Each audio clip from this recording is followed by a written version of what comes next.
বাচ্চাদের জ্বরের ওষুধ বাড়িতে সবসময় রাখবেন এবং আপনার পিডিয়াট্রিশিয়ানের কাছ থেকে কত ডোজ দেওয়া উচিত সেইটা আপনি একটা কাগজে লিখে রাখবেন, একটা ডায়েরিতে লিখে রাখবেন। বাচ্চারা জ্বর হলে যেটা মোস্টলি করে খেতে চায় না, সবার আগে খাওয়া বন্ধ করে দেয়।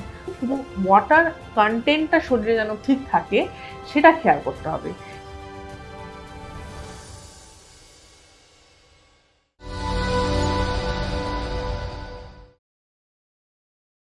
নমস্কার, welcome to Daktarbabu YouTube channel. আমি doctor Saheli Dasgupta, consultant paediatrician and newborn specialist. আজকে আমরা ডিসকাশন করব বাচ্চাদের হাই ফিভার, তার কারণ এবং কি কি করা উচিত আমাদের।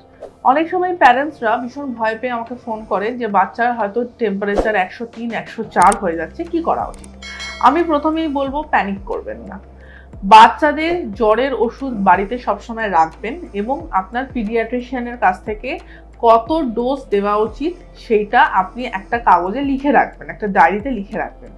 আপনার বাচ্চার যদি জ্বর আসে, যদি টেম্পারেচার দেখা যায় 99 বা 100-এর বেশি আসছে, তাহলে অবশ্যই আপনারা জ্বরের ওষুধ দেবেন।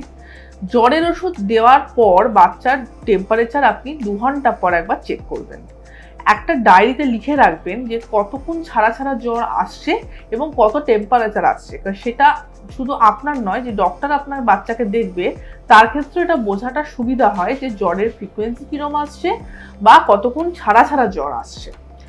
সেকেন্ড অফ অল, অনেক প্যারেন্টসরা বলেন যে ডাক্তারবাবু জ্বর আসছে, জ্বরের ওষুধ দেওয়ার পরেও জ্বর কমছে না, তখন কি করব। এই ক্ষেত্রে আমরা বলি যে জ্বর যখন আমরা ওষুধ দিচ্ছি সঙ্গে সঙ্গে কিন্তু জ্বরটা কমে না, এটা সময় লাগে, 1 ঘন্টা 1.5 ঘন্টা টাইম লাগবে। তার মধ্যেও যদি মনে হয় কি বাচ্চার প্রচণ্ড গা গরম লাগছে, ওকে স্পাঞ্জ করতে পারেন। স্পাঞ্জ কখনোই ঠান্ডা জল দিয়ে করবেন না, নর্মাল ট্যাপ ওয়াটার দিয়ে করবেন। ঠান্ডা জল দিয়ে করলে বাচ্চার সাডেনলি টেম্পারেচার কমে গিয়ে হাইপোথার্মিয়া হতে পারে। থার্ড বলি, বাচ্চাদের হাই ফিভার হলে অনেক সময় ওদের খিঁচুনি হয়, সেইটা প্রিভেন্ট করবার জন্য আমরা তো জ্বরের ওষুধ, যখন যে বাচ্চাদের খিঁচুনির প্রবণতা বেশি তাদের আমরা বলি জ্বরের ওষুধ দিন। 4 থেকে 6 ঘন্টা গ্যাপে আপনারা জ্বরের ওষুধ দিতে পারেন, তার সাথে আপনি স্পাঞ্জ করবেন।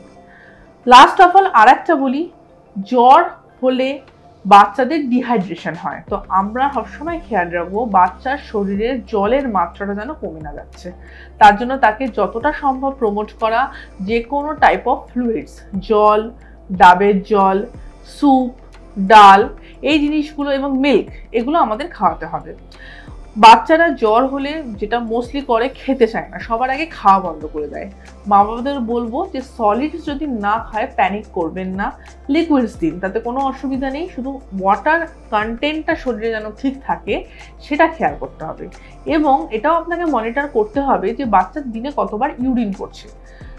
24 ঘন্টার মধ্যে মিনিমাম 6 থেকে 7 বার কিন্তু ইউরিন করা উচিত। যদি তার থেকে কম হয় বা ইউরিনের রং খুব ডিপ কালার হয়, ডিপ ইয়েলো কালার, তাহলে কিন্তু বুঝতে হবে আপনার বাচ্চার ডিহাইড্রেশন হচ্ছে, আপনাকে জলের পরিমাণ বাড়াতে হবে এবং দরকার হলে আপনাকে পেডিয়াট্রিশিয়ানের সাথে কন্ট্যাক্ট করতে হবে। আজকে এই পর্যন্তই আলোচনা। এই বিষয়ে আরও বিস্তারিত জানতে হলে ডাক্তারবাবু চ্যানেলটি আপনারা সাবস্ক্রাইব করুন। নমস্কার।